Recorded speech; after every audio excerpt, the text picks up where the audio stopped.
नैमिषारण्य के बाद हम लोग यहाँ पर मिल रहे हैं। बहुत दुख की बात है कि समाजवादी पार्टी में रहे पूर्व विधायक रामपाल जी आज हमारे बीच में नहीं है। उनका योगदान समाजवादी पार्टी को मजबूत करने के लिए लगातार बना रहा है। और मुझे याद है जब पहली बार उनके साथ सीतापुर में मैंने कार्यक्रम किया था रथ के माध्यम से, उस समय वो चुनाव जीते थे और रथ के कार्यक्रम में लगातार वो रहे थे। ये बात मैं 11 के लगभग की बात बता रहा हूँ, उससे पहले की। बाद में क्षेत्र में जितना वो काम कर सकते थे काम किया उन्होंने, और उसी की लोकप्रियता है कि आज भी उनसे इतने लोग जुड़े हुए हैं। जिन परिस्थितियों में वो रहे, उन्होंने अपने स्वास्थ्य की परवाह नहीं की,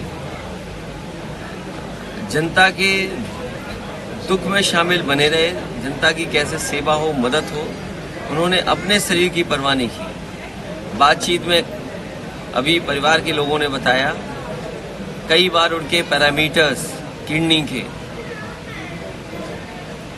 इधर उधर हो जाते थे, बढ़े नजर आते थे, लेकिन उसके बावजूद भी जनता से संपर्क नहीं तोड़ते थे। इधर उनका इलाज काफी हुआ। आखिरी में वेदांता में जब अस्पताल में इलाज हो रहा था, हम समाजवादी लोग सब गए थे, डॉक्टरों से भी बातचीत हुई। उस समय डॉक्टरों ने जिस तरह के पैरामीटर्स थे, उन्होंने कहा स्वास्थ्य बहुत नाजुक है, वो प्रयास कर रहे हैं कि स्वस्थ हो जाएं।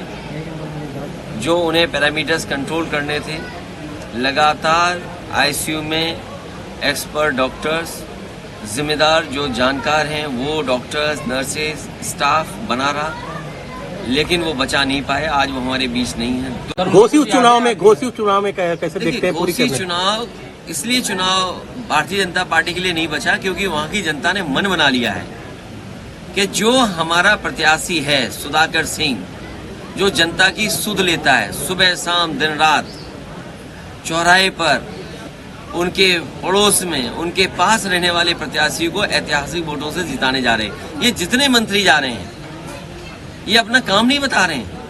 ये मंत्री अगर जा रहे हैं घोसी में तो कम से कम ये बताएं कि दिल्ली की 10 साल की सरकार में और उत्तर प्रदेश की 6 साल की लगभग की सरकार में उन्होंने जनता को कितनी राहत दी है, कितनी सड़कें बनी हैं, कितने पुल बने हैं, कितनी स्वास्थ्य इंतजाम बेहतर हुए हैं, कितनी शिक्षा के क्षेत्र में काम हुए हैं, या नौजवानों को नौकरी रोजगार दिया है।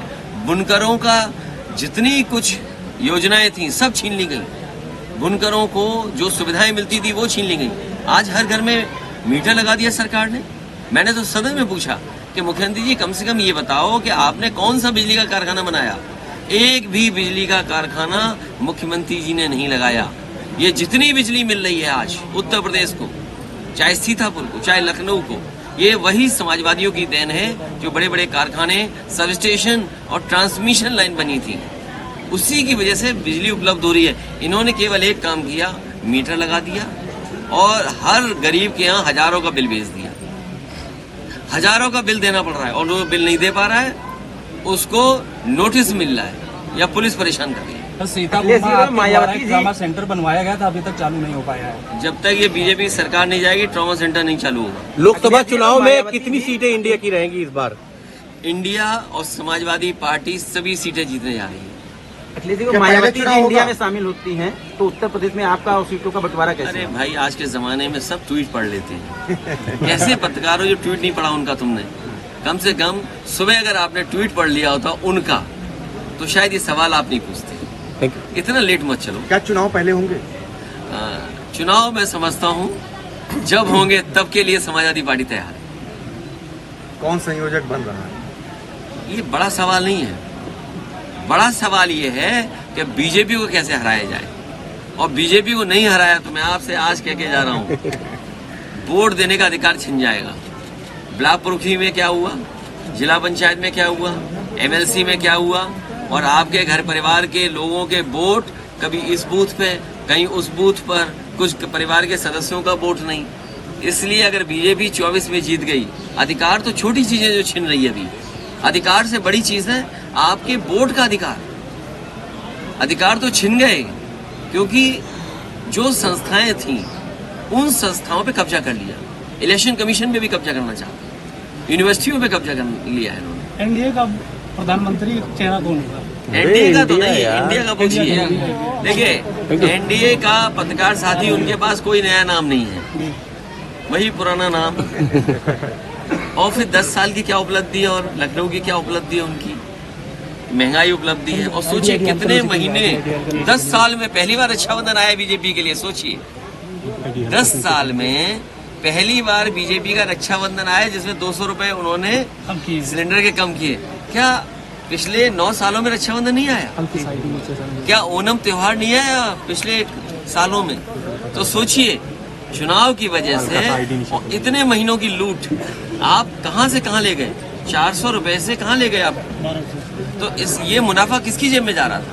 अगर 200 रुपए आज कम किए तो 200 रुपए पहले किसकी जेब में जा रहे थे? ये बड़ा सवाल है।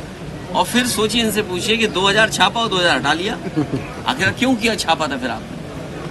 Thank you sir. मैं अपने पत्रकार साथियों को धन्यवाद देता हूँ। हर बार मिलते हैं हम लोग, और रामपाल जी के ना रहने पे उनके सहयोगी साथियों को तो दुख है ही है।